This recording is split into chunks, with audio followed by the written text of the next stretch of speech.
اب وہ ہر ایک کا اپنا معاملہ ہے، ہم کسی پر بولتے بھی نہیں، اللہ ہر ایک کو صحیح سمجھتا فرمائے۔ مگر تو میں نے ان سے کہہ رہے ہیں کہ میں آنا چاہتا ہوں بچی کو لے کر۔ میں نے کہا یہاں آنے کی کوئی ضرورت نہیں، آپ بچی کے حالات بتلا دو، دوائی کی ضرورت ہوگی تو وہ ہم آپ کو لکھ دیں گے، اگر ایسی ضرورت ہے تو قرآن کی آیات لکھ دیں گے۔ انہوں نے نہیں مانا اور کہا نہیں اللہ نے ہم کو دیا، ہم تو ویسے بھی بنگلہ بنا رہے ہیں تو ہم بھروچ آ ہی رہے ہیں۔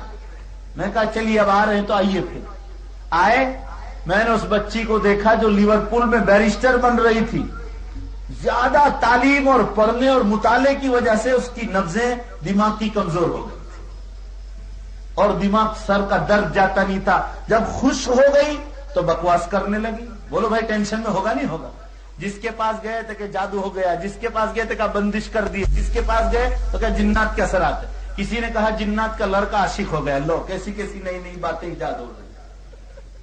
تو جنات کے پاس، اس کے پاس جنات عورتیں نہیں جو تمہارے پر عاشق ہوگا؟ یہ باتیں اس لیے کر رہا ہوں کہ ایمان کے کمزور ہونے کی باتیں نہ کرو۔ جو کچھ دنیا میں راحت اور تکلیف آتی ہے کسی کی کوئی طاقت نہیں، سب طاقت اللہ کے ہاتھ میں، یہ ایمان رکھو۔ وہ بچی آئی، میں نے اسے دیکھا، آیورویدک دواؤں پر ہمدرد کے پاس، بیدناتھ میں، سب جگہ دماغ کی ٹونک ملتی ہے، شنکھ پشپی۔ میں نے وہ لکھی ہے اور قرآن کی چند آیتیں پڑھ کر دم کی اور کہا اس کو پلاؤ، اور میں نے کہا 6 بوتل پلا دو۔ 21 دن میں روزانہ 3-4 چمچ بڑے بڑے پلاتے رہے، یہاں سے ٹھیک ہو کر چلی گئی اور وہ اپنے بیرسٹر بن گئے۔ لوگ 10 لاکھ روپے کھا کر کہہ رہے تھے کہ اس کو جنات لگا ہے، کوئی کہہ رہا بھوت لگا ہے، کیسی کیسی باتیں۔ یہ سن لو، بعض مرتبہ دماغی تکلیف ہونے کی وجہ سے بھی انسان بکواس کرتا۔ مجھے صرف آپ حضرات سے یہ عرض کرنا ہے کہ ساری دواؤں کی جانکاری اللہ نے انسانوں کو دی ہے، مگر یاد رکھو آسمانوں سے اعلان ہے 2 بیماریوں کا علاج اللہ نے کسی کو نہیں بتلایا، اور دونوں کا ذکر قرآن میں بھی ہے، حدیث پاک میں بھی۔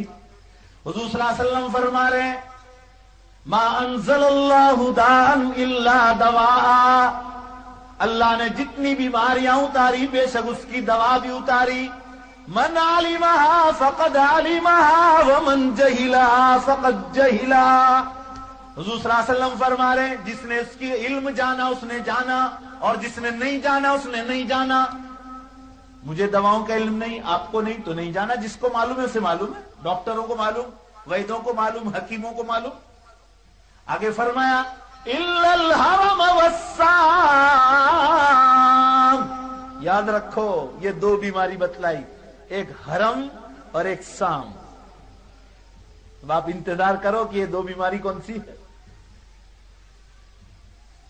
1 لاکھ روپے دو تو بھی یہ علم نہیں مل سکتا جو آسمانوں سے آیا۔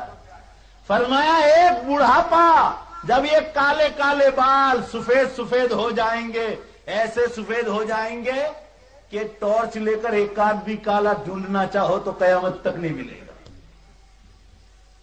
ایک بڑھاپا، اولڈنیس، جب انسان اور مرد اور عورت بوڑھے ہو جائیں، اور بوڑھے ہونے کی عمر 35 کے بعد شروع ہو جاتی، دھیمے دھیمے ایک سفید ہوتا ہے، پھر دوسرا، پھر تیسرا، پھر جو ہے مردوں کو بھی اور عورتوں کو بھی یوں زندگی بھر مہندی یاد نہیں آتی، مگر پھر مہندی یاد آتی ہے کہ چلو یہ سفید دکھتا ہے، اس کو ذرا چھپانے کی کوشش کرو۔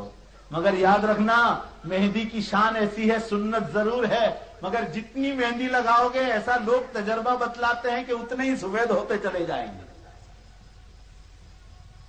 مگر لگانا سنت ہی ہے، اس میں کوئی شک نہیں۔ کالی جو مہندی لگائی جاتی یہ حرام ہے، اسی لیے حضور صلی اللہ علیہ وسلم نے فرمایا، صحیح حدیث میں ہے کہ جب بال بڑھاپے کی وجہ سے سفید ہونے لگے تو سر کے ہوں یا داڑھی کے اس کو مت توڑو، فرمایا اللہ کا نور ہے جو اللہ مومن بندے کو عطا فرماتا ہے، یہ نور ہے جو عطا فرماتا۔ تو میرے عرض کرنے کا منشا یہ ہے، توڑنے کا حکم نہیں ہے، اگر کرنا ہے تو مہندی لگاؤ، مہندی لگانے کا حکم ہے، یہ سنت بتلایا گیا ہے۔ تو ایک تو بڑھاپا کہ اس کو کوئی جوانی میں تبدیل نہیں کر سکتا ہے۔ آپ سوچو، میں ہمیشہ کہا کرتا ہوں کہ اگر یہ بڑھاپے کی دوائی ہوتی تو دنیا میں جتنے بوڑھے بیچارے مر گئے یہ کبھی وہ دوا پی کے کبھی موت ہی نہ آتی نہ کبھی انہیں بڑھاپا آتا، بلکہ بوڑھے بھی جوان ہو جاتے۔ اس لیے آج تک بڑھاپے کی کوئی دوائی تلاش کر نہیں سکا ہے اور قیامت تک کر نہیں سکے۔